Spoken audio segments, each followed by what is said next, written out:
This trendy lace top bag can be used on a bustier dress and also on a corset dress. In today's tutorial, I'll be showing you how to draft, cut and sew this trendy lace top bag with a yoke and a modesty panel. It is so detailed, beginner friendly and very easy to understand. I'll be teaching you the easiest way to make this corset bag. So if you're interested, please keep watching. The first thing we're going to go ahead to do is to draft on the pattern paper. And here I have my pattern paper and I've gone ahead to draw some lines on the pattern paper. The line you see here is the chest line, while this one is the waistline, and here is the full length of the lace up back we're going to be drafting. So the back is a little bit shorter than the front, so it's good to measure your clients before you go ahead to draft the back. And also the back will not be having a zipper because we'll be attaching a loop and a modesty panel to the lace up back we're going to be drafting into this tutorial.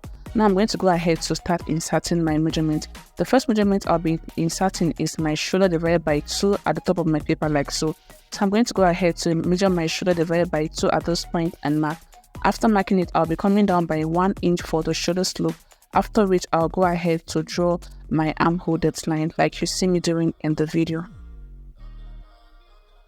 Once I was done doing that, the next I'm going to go ahead to do now is to draw the neckline. So I'm going to go ahead to mark a neck width of 3.5 at the top of my paper like so.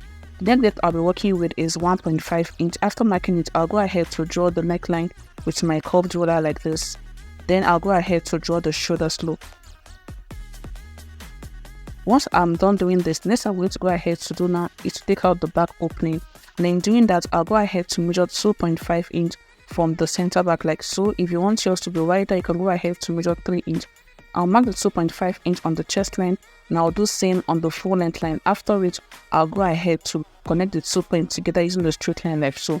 So this part is going to be going off later and it will be replaced with the modesty panel.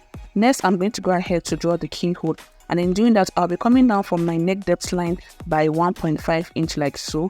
After coming down by 1.5 inch, next I'm going to go ahead to do is to draw the keyhole like you see me doing in the video.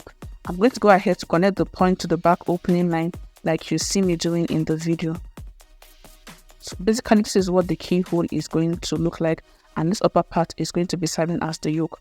The next I'm going to go ahead to do now is to insert my bust measurement divided by 4 on the chest line. I'll go ahead to mark my bust divided by 4 on the chest line. After marking it, I'll go ahead to add a sewing allowance of 1.5 inch like this. Once I'm done doing this, I'll move over to the waistline and I'll repeat the same thing. I'll be marking my waist divided by 4 plus a sewing allowance of 1.5 inch. The bag does not have a waist dart because of the loop we'll be attaching to it, so a waist dart is not needed when you're attaching the loop to the back of the dress you're making. Then on the full length line, I'll go ahead to insert my hip divided by 4 plus the sewing allowance. And once I'm done doing this, I'll go ahead to connect the point with my ruler like this. Next I'm going to go ahead to do now is to draw the armhole with the curved part of my ruler like this. So this is what the back is going to look like. The next I'm going to go ahead to do now is to snatch the waist. I did this on the front block of the dress I'm making, that is why I'm repeating it on the back. If you're not snatching the waist of the dress you're making, you can go ahead to skip this process. So in snatching the waist, I'm going to go ahead to draw another dart on the back of the dress I'm making like so. So I'm going to go ahead to draw a straight line like this, then I'll go ahead to take out the dart of 0.5 inch. So I'm marking 0.25 inch on both sides like you see me doing in the video. So if you want to see how the front block of the dress looks like, I dropped the video previously. You can go ahead to check the previous tutorial I made on how to make an inbuilt corset. So once I'm done snatching the waist, the next I'm going to go ahead to do now is to shape the lower part of the back like so. So I'm going to be going up by 1.5 inch and mark. After marking it, I'm going to go ahead to connect it to the hem of the dress. So I'm making an inbuilt corset. I did this for the front, that is why I'm repeating the same for the back. So basically this is what the back of the corset is going to look like. I'm going to be cutting off this part you see me shading at this point. The next I'm going to go ahead to do now is to cut it out. So just watch what I'm doing closely and follow the same process to avoid making mistake when cutting yours.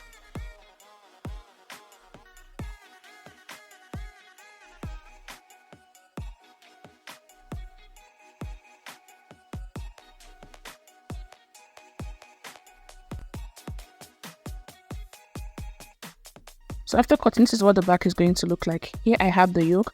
I'm going to label this part as 1 and this part is going to be 2. The next I'm going to go ahead to do now is to cut out my fabric using this pattern that has been drafted.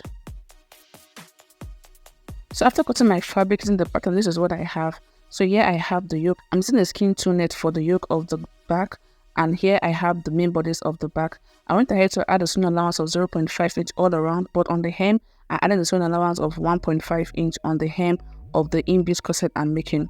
The next I'm going to go ahead to do now is to start stitching. So first we'll be starting with this part. I'm going to go ahead to join 1 and 2 separately. So I'll go ahead to pick one at this point, and I'll take another one on this side like so, and I'll go ahead to join the piece together. I'm using the same fabric for the main facing and also for the lining. So I'm going to go ahead to join the two pieces together, and I'll do the same thing for the others. So I'll go over my sewing machine to quickly do that.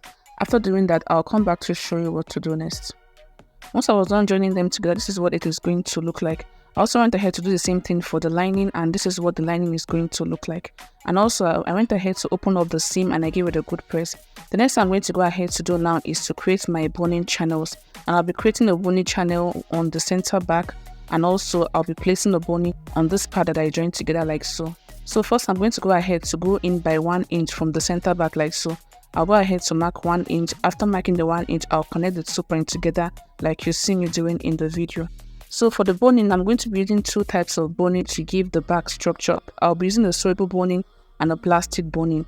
So I'm going to go ahead to place the sewable boning on this part I just marked like so. I'll be creating the boning channel using the sewable boning. Then I'll go ahead to insert this plastic boning you see here inside the sewable boning. The sewable boning I'm using is 0.5 inch, while the plastic boning is 0.25 inch. So once I'm done sewing the sewable boning on it, I'll place the plastic boning into the sewable boning, and I'll be doing the same thing for the other side also. So I'm going to go ahead to quickly do that. So after I was done creating the boning channel using the sewable boning, I went ahead to insert the plastic boning, and this is what it is going to look like once I was done doing that. The next I'm going to go ahead to do now is to create my loops, and in doing that I've gone ahead to cut out the strip that I'll be using to create the loops, and this is what the strip is going to look like. So when creating the loop, the first thing I'm going to go ahead to do is to come down by 0.5 inch from the chest line like so. After coming down, I'll go ahead to mark the point where I'll be placing my loops. So the first loop is going to be on this part, then I'll go ahead to insert the other loops on the other one. So the distance between one loops from the other is going to be 1.5 inch. I'll go ahead to mark the points like you see me doing in the video.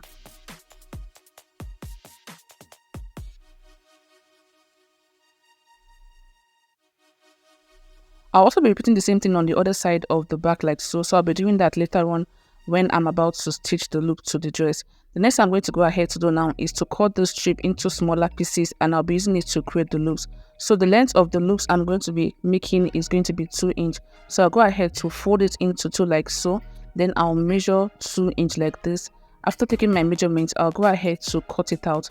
Then I'll place it on the part I just marked like so. When placing it, I'm going to go ahead to fold it into 2. I'll place it on it, then I'm going to stitch. I'll be repeating the same process for the other ones and also for the other side of the back. So I'm going to go ahead to quickly do that. After doing that, I'll come back to show you the next step. So after fixing the loops to the back, this is what it is going to look like once you're done fixing the loops to the back. The next I'm going to go ahead to do now is to attach the yoke and the modesty panel to the back of the corset. So here I have the piece of fabric I'll be using for the modesty panel, and here I have the yoke that I'll be attaching to the back. I've gone ahead to finish up the neckline and the keyhole area of the yoke. So when cutting your yoke, you'll be cutting out 2 pieces. You'll be using one piece for the main facing, and the other piece is going to be serving as the lining for the yoke. And I'll be using this piece of fabric you see here as a modesty panel. The width of the piece of fabric is 7 inch, while the length is 1 inch shorter than the back. I'm going to be using it to cover the back like so. So this is how it is going to look. But if you don't want it to be like this, you can go ahead to skip this process if you don't want a modesty panel at the back of your dress. And I've also gone ahead to close up this part and the lower part of the modesty panel.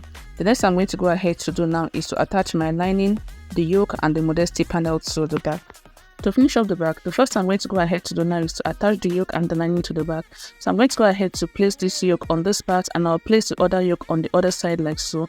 Once I'm done doing this, the next I'm going to go ahead to do is to flip it over, then I'll place my lining on it. So when placing your yoke on the back, you're going to be placing the yoke 0.5 inch away from the center back, and you'll be doing the same thing on the other side, because that 0.5 inch will be the sewing allowance you'll be using to attach the lining to the back.